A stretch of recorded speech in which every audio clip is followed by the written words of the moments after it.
मध्य प्रदेश में उपचुनाव निपटने के बाद अब बीजेपी और कांग्रेस मिशन 2023 की तैयारियों में जुटे हुए हैं। दोनों ही दलों में संगठन को मजबूत करने की होड़ मची हुई है। बूथ स्तर पर पार्टी को मजबूत करने के लिए लगातार रणनीति बनाई जा रही है।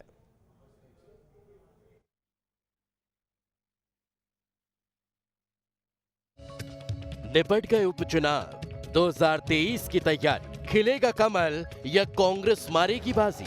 2023 के दंगल में कौन किस पर पड़ेगा भारी? मध्य प्रदेश में अब इसी सवाल का जवाब तलाशा जा रहा है कि मिशन 2023 के दंगल में किसकी तैयारियां भारी है। बीजेपी को या कांग्रेस, दोनों की पार्टियों के चाणक्य लगातार बैठकें कर जमीनी थाह नाप रहे। बूथ स्तर पर पार्टी को मजबूत बनाने पर जोर दिया जा रहा है। दोनों की पार्टियां जानती हैं कि अगर बूथ को जीत लिया तो सत्ता की राह मुश्किल नहीं होती। अपनी तैयारियों को अमली जामा पहनाने के लिए बीजेपी के संगठन महामंत्री लगातार बैठकें ले रहे हैं। सीएम शिवराज भी लगातार जनता के बीच जाकर जनाधार जुटाने में जुटे हैं। आदिवासियों और किसानों को साधने की रणनीति बनाई जा रही है, तो वहीं युवाओं पर भी पूरा फोकस है। देखिए, पहली बात यह है कि भारतीय जनता पार्टी की बैठक में चुनाव पर कोई फोकस नहीं है। भारतीय जनता पार्टी की बैठक में जिसका जो काम है उस काम पर फोकस है। बीजेपी के मुकाबले कांग्रेस भी पीछे नहीं है। मध्य प्रदेश में युवा कांग्रेस के बूथ स्तर के अभियान में तेजी आ चुकी है। कार्यकर्ताओं में उत्साह भरने के लिए कांग्रेस ने एक बूथ 5 यूथ का नारा दिया है। अब यूथ कांग्रेस ने जिला और ब्लॉक स्तर पर युवाओं को जोड़ने का अभियान भी तेज कर दिया। दरअसल यूथ जो है वो हमेशा से भविष्य रहा है और यूथ ही सामाजिक परिवर्तन करता है।